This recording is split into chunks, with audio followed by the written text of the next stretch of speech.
എൻ്റെ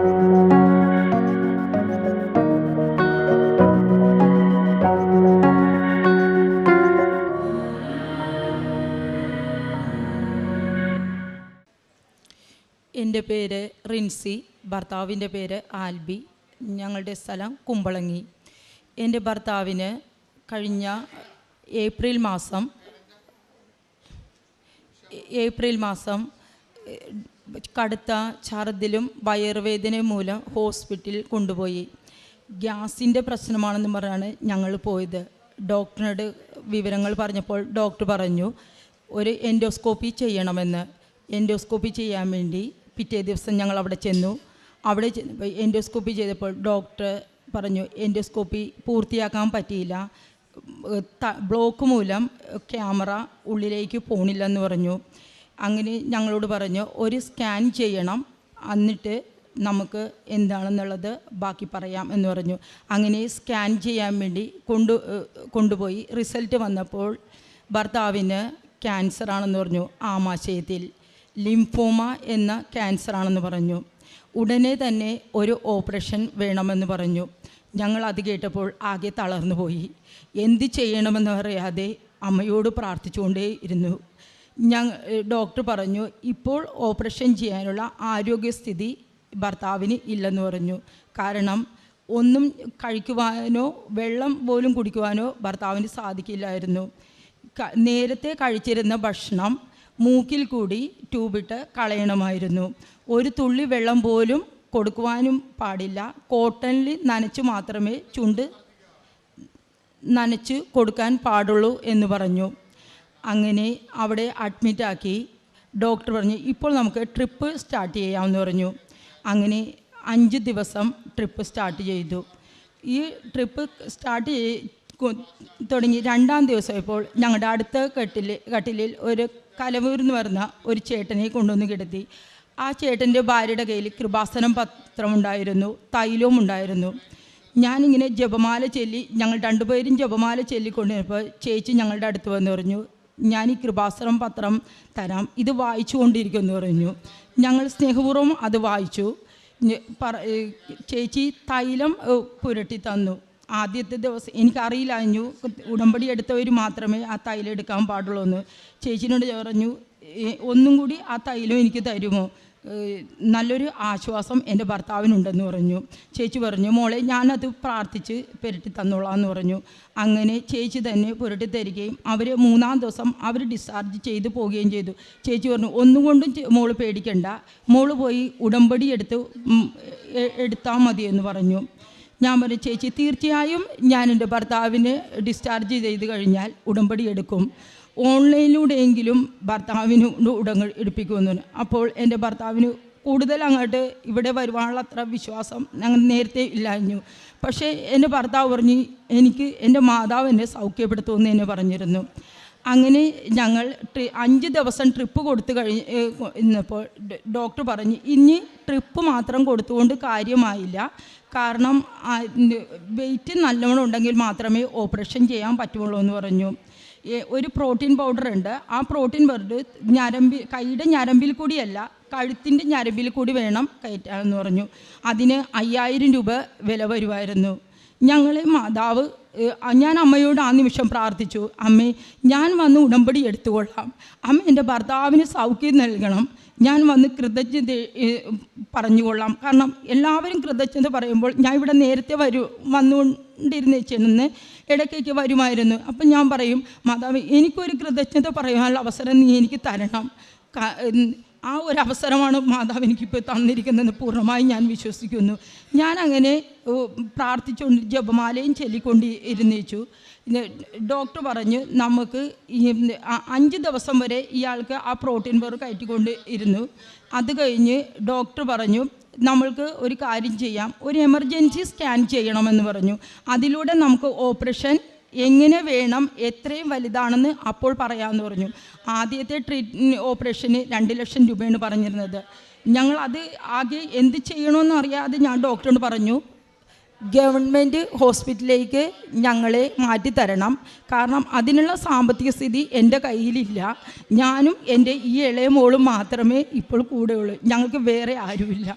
പരിശുദ്ധ അമ്മ എൻ്റെ കയ്യിൽ ഈ ജപമാലയുണ്ട് ഡോക്ടർ എന്ന് പറഞ്ഞു. ഞാൻ നിമിഷം ഡോക്ടറോട് പറഞ്ഞ കാര്യമാണ്. ഡോക്ടർ പറഞ്ഞു ടെൻഷൻ അടിക്കണ്ട, ഞാൻ എന്തായാലും ഒന്ന് ആലോചിക്കട്ടെ എന്ന് പറഞ്ഞു. സ്കാൻ ചെയ്യുന്ന ആ ടെസ്റ്റ് ചെയ്യുന്നതിന് 9,000 രൂപ വരുമെന്ന് പറഞ്ഞു. ഞാൻ ഡോക്ടറിനോട് പറഞ്ഞു, ഡോക്ടറെ ഒരു 10 മിനിറ്റ് സമയം എനിക്ക് തരണമെന്ന് പറഞ്ഞു. ഞാൻ എൻ്റെ ഓഫീസിലേക്ക് വിളിച്ചു പറഞ്ഞു. ഞാൻ അപ്പോൾ എൻ്റെ അമ്മേനോട് പ്രാർത്ഥിച്ചു, എൻ്റെ കൃപാസന മാതാവേ, ഞാൻ വന്ന് ഉടമ്പടി എടുത്തോളാം, എന്നെ നീ സഹായിക്കണം, എനിക്ക് നീ താങ്ങായിട്ട് നിൽക്കണം, എനിക്ക് വേറെ അല്ല. കർത്താവെ തുണിയായിരിക്കണമേ, എനിക്ക് കരുണയായിരിക്കണമേ എന്ന് ഞാൻ പ്രാർത്ഥിച്ചു കൊണ്ടേയിരുന്നു വെച്ചു. ഞാൻ ഓഫീസിലേക്ക് വിളിച്ചു. സാർ എന്നോട് ഇങ്ങോട്ട് പറഞ്ഞു, ചേച്ചി ടെസ്റ്റ് ചെയ്തോളൂ, ഓപ്പറേഷൻ ടെസ്റ്റിനുള്ള പൈസ ഞാൻ ഇപ്പോൾ അയച്ചു തരാം. എനിക്ക് 9,000 രൂപയാണ് ആവശ്യമുള്ളത്. പക്ഷേ എനിക്ക് സാർ അയച്ചു തന്നത് 20,000 രൂപയായിരുന്നു എനിക്ക് അയച്ചു തന്നത്. ഞാൻ അങ്ങനെ ഡോക്ടറുടെ കാര്യങ്ങൾ പറഞ്ഞു. ഡോക്ടർ ടെസ്റ്റ് ചെയ്യാൻ വേണ്ടി കൊണ്ടുപോയി. ഡോക്ടർ പറഞ്ഞ് ഈ ടെസ്റ്റ് നന്നായി പ്രാർത്ഥിച്ചു എന്ന് പറഞ്ഞു. ഞാൻ അവിടുത്തെ ഹോസ്പിറ്റലിലെ ചാപ്പലിൽ പോയി പ്രാർത്ഥിച്ചുകൊണ്ടേയിരുന്നു. ഞാൻ ഇയാളോട് പറഞ്ഞു, പേടിക്കണ്ട, കൃപാസനം പത്രം ഉണ്ടല്ലോ, അത് വയറ്റത്ത് വെച്ച് കിടന്നു, ഒരു കുഴപ്പവും ഉണ്ടാവില്ല എന്ന് പറഞ്ഞു. കാരണം ആ ചേച്ചി എന്നോട് പറഞ്ഞപ്പോൾ എനിക്ക് കൂടുതൽ വിശ്വാസമാണ് തോന്നിയത്. എന്തോ ഒരു പ്രത്യാശ, എൻ്റെ കൂടെ ഒരാൾ ഉണ്ട് എന്നൊരു തോന്നലാണ് എനിക്ക് ആ നിമിഷം മുതൽ എനിക്ക് അനുഭവപ്പെട്ടത്. ഞാൻ ഇങ്ങനെ അവിടെ ഡോക്ടർ പറഞ്ഞു പിറ്റേ ദിവസം 4:30 മണിക്കാണ് ഇതിൻ്റെ റിസൾട്ട് വരുവുള്ളൂ എന്ന് പറഞ്ഞു. ഞാൻ പിറ്റേ ദിവസം 4:15 വരെ ആ ചാപ്പലിൽ പോയിരുന്ന് കൈ വിരിച്ചിരുന്ന് പ്രാർത്ഥിച്ചുകൊണ്ടിരുന്നു. ഞാൻ എൻ്റെ ഭർത്താവിനോട് പറഞ്ഞു, കൊന്ത ചൊല്ലിക്കൊണ്ടിരുന്നു കേട്ടോ, കൃപാസനം പത്രം വയറ്റത്ത് വെച്ച് മാറ്റരുത്, ജപമാലകൾ ഞാൻ പള്ളിയിൽ പോകണമെന്ന് പറഞ്ഞു. 4:15 ഞാൻ ഡോക്ടറിൻ്റെ റൂമിലേക്ക് ചെന്നു. ശരിക്കും അതിശയമൊന്നുമില്ല. ഡോക്ടർ എന്നോട് എമർജൻസി ആയിട്ട് ഓപ്പറേഷൻ വേണമെന്ന് പറഞ്ഞ ഡോക്ടർ എന്നോട് പറഞ്ഞത്, ഓപ്പറേഷൻ വേണ്ട, 6 കീമോയിലൂടെ നമുക്ക് ഇയാളെ സുഖപ്പെടുത്താൻ കഴിയും എന്നാണ് എൻ്റെ വിശ്വാസം. അത് കഴിഞ്ഞിട്ട് നമുക്ക് ബാക്കിയുള്ള ട്രീറ്റ്മെൻറ്റ് പറയാമെന്ന് പറഞ്ഞു. അപ്പോൾ ഡോക്ടർ പറഞ്ഞു, ഒരു കീമോ ചെയ്യണേ 25,000 രൂപയാണെന്ന് പറഞ്ഞു. ഡോക്ടറുണ്ട്. ഞാൻ പറഞ്ഞു, ഡോക്ടറെ എന്നെ ഗവൺമെൻറ് ഹോസ്പിറ്റലിലേക്ക് മാറ്റ്, കാരണം എനിക്കത് താങ്ങാവുന്നതിലപ്പുറമാണ്. എൻ്റെ മോളുടെ കല്യാണം കഴിഞ്ഞിട്ട് 2 ആഴ്ചയായിട്ടുണ്ടായുള്ളൂ, മൂത്ത മോളുടെ കല്യാണം കഴിഞ്ഞിട്ട്. അപ്പോൾ ഡോക്ടർ പറഞ്ഞ് ടെൻഷൻ അടിക്കണ്ട, നമുക്ക് ആലോചിക്കാം. ഞാനിപ്പോൾ ക്യാൻസർ ഡോക്ടറിൻ്റെ അടുത്തിലേക്ക് കൈമാറണേ, ഡോക്ടർ ബാക്കിയുള്ള കാര്യം പറയുമെന്ന് പറഞ്ഞു. ക്യാൻസർ ഡോക്ടർ വരുൺ രാജനായിരുന്നു. ഡോക്ടർ വന്ന് പറഞ്ഞു, നമുക്ക് ഒരു ICUയിലേക്ക് ഇയാളെ മാറ്റണം, കാരണം ഇനി കീമോ ചെയ്യുന്നതിന് ഇയാളെ ഒരിക്കലും വാർഡിൽ കിടത്താൻ പാടില്ലെന്ന് പറഞ്ഞു. ഞാൻ ഡോക്ടറെ എനിക്കിവിടെ കിടത്താൻ പറ്റില്ല, കാരണം എനിക്ക് താങ്ങാവുന്നതിലപ്പുറമാണ് ഇവിടുത്തെ പൈസ എന്ന് പറഞ്ഞു. ഡോക്ടർ പറഞ്ഞു, ഒരു കാര്യം ചെയ്യാം, ഞാനൊന്ന് ആലോചിച്ചിട്ട് പറയുന്നത്. ഡോക്ടർ 10 മിനിറ്റ് കഴിഞ്ഞപ്പോൾ പറഞ്ഞു, നമുക്ക് ഒരു റൂമിലേക്ക് ഇയാളെ മാറ്റാം, അവിടെ ICUവിൻ്റെ എല്ലാവിധ ട്രീറ്റ്മെൻറ്റോടുകൂടി, ICUയിലാണെന്നോർത്ത് പേടിക്കേണ്ട, ആരും കയറാതിരിക്കാൻ വേണ്ടി തന്നെയാണ് ഞാൻ ICU എന്ന് പറഞ്ഞത്, കുഴപ്പമില്ല, റൂമിലേക്ക് മാറ്റാമെന്ന് പറഞ്ഞു. അങ്ങനെ ഇയാളെ റൂമിലേക്ക് മാറ്റിയപ്പോൾ ഡോക്ടർ എന്നോട് പറഞ്ഞ് 10,000 രൂപ എൻ്റെ അക്കൗണ്ടിൽ നിന്ന് നിങ്ങളിലേക്ക് ഞാൻ തരാം, അത് ഈ ട്രീറ്റ്മെൻറ്റിന് ഉപകരിക്കുമെന്ന് പറഞ്ഞു. മാതാവ് ഞങ്ങളെ ഓരോ നിമിഷം ഞങ്ങളെ സാമ്പത്തികമായി സഹായിക്കാൻ വേണ്ടി ഓരോ മക്കളെയും ഞങ്ങളെ ഒരുക്കിക്കൊണ്ടിരുന്നു. ഞാൻ ശരിക്കും ഉടമ്പടി എടുത്തുകൊള്ളാം എന്ന് പറഞ്ഞ നിമിഷം തന്നെ മാതാവ് എനിക്കൊരു മകളെ ഒരുക്കി തന്നിട്ടുണ്ടായിരുന്നു. ഞാൻ അപ്പോഴും പൂർണ്ണമായിട്ട് മാതാവിലേക്ക് തന്നെ ഇയാളെ വിട്ടുകൊണ്ടിരുന്നു. കാരണം ഞാൻ ചെറുപ്പം മുതലേ മാതാവിനെ മാത്രമേ, എൻ്റെ അമ്മയോട് എൻ്റെ പെറ്റമ്മയോട് പറയാത്ത കാര്യം പോലും ഞാൻ എൻ്റെ അമ്മയോട് മാത്രമേ ഞാൻ സങ്കടങ്ങളെല്ലാം ഒതുക്കിക്കൊണ്ടിരുന്നുള്ളൂ. അമ്മ അങ്ങനെ ഡോക്ടറായിട്ട് എനിക്ക് സഹായം നൽകിക്കൊണ്ടിരുന്നു. ഡോക്ടർ പറഞ്ഞു, കീമോ ചെയ്യുന്നതിന് 1 ആഴ്ച കഴിയും, നമുക്ക് സാമ്പിൾ ഒരു കീമോ കൊടുക്കണം, അത് നമുക്ക് 2 ദിവസം കഴിയട്ടെ എന്ന് പറഞ്ഞു. അങ്ങനെ ഞാൻ ഇയാളോട് പറഞ്ഞു, ആ ചേച്ചി തൈലം പുരട്ടി തന്നിട്ടുണ്ടല്ലോ, ആ തൈലത്തിൻ്റെ ശക്തി ഇവിടെ നമുക്ക് കാണാൻ കഴിയുമെന്ന് പറഞ്ഞു. അപ്പോൾ ഇയാൾ പറഞ്ഞു, എനിക്ക് ആ തൈലം പുരട്ടി കഴിഞ്ഞപ്പോൾ എന്തോ ഒരു സുഖം ലഭിച്ച പോലെ തോന്നിയിട്ടാ, കാരണം ഇയാൾ അത്രയും ജപമാല നിന്നില്ല, പക്ഷേ ഇയാൾ ഓരോ മിനിറ്റിന് ജപമാല ചെല്ലാതെ തന്നെ കൊണ്ടിരുന്നു വെച്ചു. അപ്പം ഞാൻ പറഞ്ഞു, ആ ജപമാലയുടെ ശക്തിയും കൃപാസന മാതാവിൻ്റെ ശക്തി നമ്മൾ നമുക്ക് തരും, ഞാൻ ഉടമ്പടി എടുത്തോളാം എന്ന് പറഞ്ഞിട്ടുണ്ടല്ലോ. അപ്പോൾ ഇയാൾ പറയും ഞാനും ഉടമ്പടി എടുക്കാം. അപ്പോൾ ഞാൻ പറഞ്ഞു തനിക്കിപ്പോൾ ഉടമ്പടി എടുക്കാൻ പറ്റില്ലല്ലോ, കാരണം ഞാൻ പോയി ഉടമ്പടി എടുത്തോളാം എന്ന്. പക്ഷേ ഞങ്ങൾ ഉടമ്പടി എടുത്തോളാം എന്ന് പറയുമ്പോൾ ഞങ്ങളെ സഹായിക്കാൻ ഓരോ മക്കളെയും മാതാവ് ഒരുക്കി കൊണ്ടേയിരുന്നു. അങ്ങനെ 2 ദിവസം റൂമിൽ കിടന്നപ്പോൾ ഡോക്ടർ പറഞ്ഞ് ഇനി ഒരു സാമ്പിൾ കീമോയാണ് കൊടുക്കാൻ വന്നത്, അത് ഒരു കോഴ്സിൽ ഉൾപ്പെടുത്താൻ പറ്റില്ല എന്ന് പറഞ്ഞു. അങ്ങനെ ഇയാളോട് അതിനു മുമ്പായിട്ട് ഒരു ഞാൻ വിട്ടുപോയി, ഇയാൾക്ക് ഒരു തുള്ളി വെള്ളം പോലും കൊടുക്കാൻ പറ്റുമില്ല എന്ന് പറഞ്ഞല്ലോ. അപ്പോൾ ഡോക്ടർ പറഞ്ഞു ഒരു എൻഡോസ്കോപ്പി ചെയ്ത് നോക്കാം, അതിലൂടെ ഇയാളുടെ ബ്ലോക്ക് കുറച്ചെങ്കിലും മാറിയിട്ടുണ്ടെങ്കിൽ വെള്ളം കൊടുക്കാമെന്ന് പറഞ്ഞു. ഞാൻ കൃപാസന മാതാവിനോട് പ്രാർത്ഥിച്ചുകൊണ്ടേയിരുന്നു, അമ്മേ ഒരിത്തിരി വെള്ളം കൊടുക്കാൻ സാധിക്കണം, കാരണം ഞാനും എൻ്റെ മകളും ഒരിത്തിരി ഭക്ഷണം കഴിക്കുന്നത് ഇയാൾ ഉറങ്ങുമ്പോഴും ഇയാൾ ബാത്റൂമിലോട്ട് ഇയാളെ കൊണ്ടുപോയി കഴിയുമ്പോഴും എൻ്റെ മോള് പറ അമ്മ എങ്ങനെ നമ്മൾ കഴിക്കും ഭക്ഷണം, അപ്പം ഇങ്ങനെയല്ലേ പറയുന്നത്. അപ്പം പറയുന്നത് മോളെ എനിക്കൊരു ഇത്തിരി വെള്ളം തരും, എൻ്റെ ചുണ്ട് വലിഞ്ഞു പോകണമെന്ന് പറയും. ശരിക്കും എൻ്റെ കണ്ണുനീരോടെയാണ് ഞാൻ ആ പുത്തൻ വെള്ളം ഇയാളുടെ ചുണ്ടിൽ തൊട്ട് കൊടുത്തിരുന്നത്. അങ്ങനെ എൻഡോസ്കോപ്പി ചെയ്ത് ഇപ്പോൾ ഡോക്ടർ പറഞ്ഞു 50% തുറന്നിട്ടുണ്ട്, ഇനി വെള്ളം കൊടുക്കാമെന്ന് പറഞ്ഞു. ജ്യൂസ് ആയിട്ട് കൊടുക്കാം, വേറെ ഒന്നും കട്ടിയായിട്ട് കൊടുക്കാൻ പാടില്ലെന്ന് പറഞ്ഞു. അങ്ങനെ 5 ദിവസം അങ്ങനെ ജ്യൂസ് മൂലം കൊടുത്തു. അത് കഴിഞ്ഞ് ഒരു സാമ്പിൾ കീമോ കൊടുക്കാൻ കൊണ്ടുപോകണമെന്ന് പറഞ്ഞു. നന്നായി പ്രാർത്ഥിച്ചു എന്ന് പറഞ്ഞു. ഞാൻ അമ്മയോട് പറഞ്ഞു അമ്മേ ഞാൻ അവിടെ വരും, അമ്മ എൻ്റെ ഭർത്താവിന് സൗഖ്യം തന്നേ പറ്റൂ എന്ന് പറഞ്ഞു. ഡോക്ടർ സാമ്പിൾ കീമോ കൊടുത്തപ്പോൾ പറഞ്ഞ് എന്തെങ്കിലും അതിൻ്റെതായ ഒരിത് കാണിക്കും, അതുകൊണ്ട് ടെൻഷൻ അടിക്കണ്ടെന്ന് പറഞ്ഞു. പക്ഷേ എൻ്റെ അമ്മ ഇയാളെ തൊടുകയായിരുന്നു, ഒരു കുഴപ്പവും ഉണ്ടായിരുന്നില്ല. സാമ്പിൾ കീമോ കൊടുത്തിട്ടിരുന്നപ്പോൾ ഡോക്ടർ പറഞ്ഞ് ഒരു കുഴപ്പവുമില്ലല്ലോ ആൽബിക്ക്, എന്തായാലും നമുക്ക് അടുത്ത ആഴ്ച ആ കോഴ്സിൻ്റെ ആരംഭിക്കാം, ഇപ്പോൾ 2 ദിവസം കഴിയുമ്പോൾ നിങ്ങളെ ഡിസ്ചാർജ് ചെയ്യുമെന്ന് പറഞ്ഞു.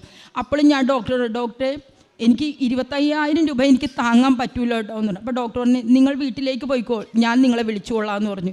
2 ദിവസം കഴിഞ്ഞപ്പോൾ എൻ്റെ ഭർത്താവിൻ്റെ ഫോണിലേക്ക് ഡോക്ടർ വിളിച്ചു പറഞ്ഞു 25,000 രൂപയുടെ കീമോ 6 എണ്ണം ചെയ്യുന്നതിന് ഞങ്ങളുടെ ഡോക്ടറിൻ്റെ ട്രസ്റ്റിൽ ഇയാളുടെ പേര് ഉൾപ്പെടുത്തിയിട്ടുണ്ട്, നിങ്ങൾ ഒന്നുകൊണ്ടും ടെൻഷൻ അടിക്കണ്ട, ആ 6 കീമോ ഞങ്ങളുടെ ട്രസ്റ്റിൽ ചെയ്തു കൊള്ളാം എന്ന് പറഞ്ഞു.